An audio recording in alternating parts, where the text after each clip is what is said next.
Saat pria ini membuka kaleng soda dan hendak meminumnya, seorang gadis tak dikenal tiba-tiba merebutnya dan meneguknya sampai habis. Tanpa merasa bersalah, ia lalu mengembalikan kaleng yang telah kosong itu dan pergi begitu saja. Sementara pria itu hanya bisa terdiam kebingungan. Namun akhirnya ia pun tersenyum kikuk sembari menatap kepergian gadis itu. Setelah naik ke dalam bus, ternyata gadis itu tidak dapat menemukan dompetnya. Jadi ia pun terpaksa kembali ke minimarket itu. Begitu melihatnya datang, penjaga minimarket segera mengembalikan dompet serta minuman sodanya yang ternyata ketinggalan. Di saat itulah baru ia menyadari bahwa ia telah salah paham terhadap pria itu. Keesokan harinya, gadis itu pergi mengantar ayahnya ke lokasi proyek. Dan tanpa diduga ia bertemu kembali dengan pria itu di lift. Sontak ia pun terkejut dan buru-buru bersembunyi dengan harapan pria itu tidak mengenalinya. Untuk meredakan perasaan malunya itu, ia lalu pergi membeli minuman di mesin otomatis. Namun tanpa diduga pria itu tiba-tiba muncul dan mengambil minumannya dari belakang. Kemudian ia melakukan hal yang sama dengan apa yang dilakukannya semalam. Ketika berjalan pulang, gadis itu pun tidak dapat menahan tawanya mengingat kejadian itu. Tiba-tiba muncul seorang pencuri merampas tasnya dari belakang.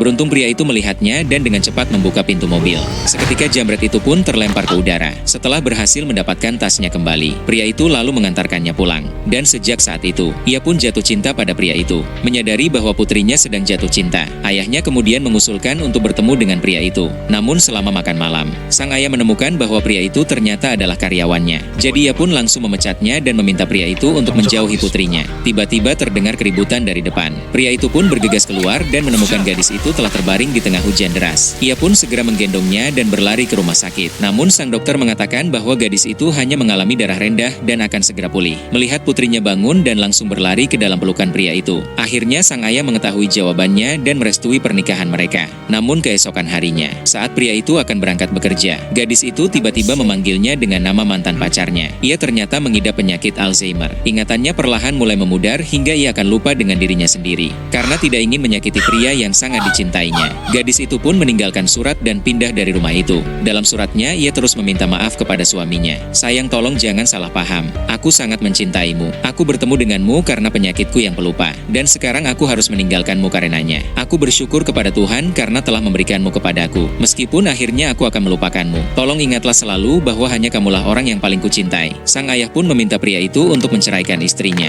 Namun pria itu tidak mau menyerah. Ia terus mencari istrinya meski tidak pernah menemukan jejaknya. Ia bahkan berencana pindah ke kota lain untuk melanjutkan pencarian. Namun hari itu tanpa sengaja ia menemukan surat dari istrinya di pintu. Hingga akhirnya ia pun berhasil melacak keberadaannya di panti jompo. Kini istrinya itu benar-benar telah melupakannya. Pria itu pun kembali memperkenalkan dirinya seperti orang asing. Kemudian ia meminta perawat untuk membawanya ke minimarket di mana tempat mereka pertama kali bertemu. Ketika tiba di sana, gadis itu pun seperti mengingat tempat itu. Dan saat pria itu membuka kaleng soda,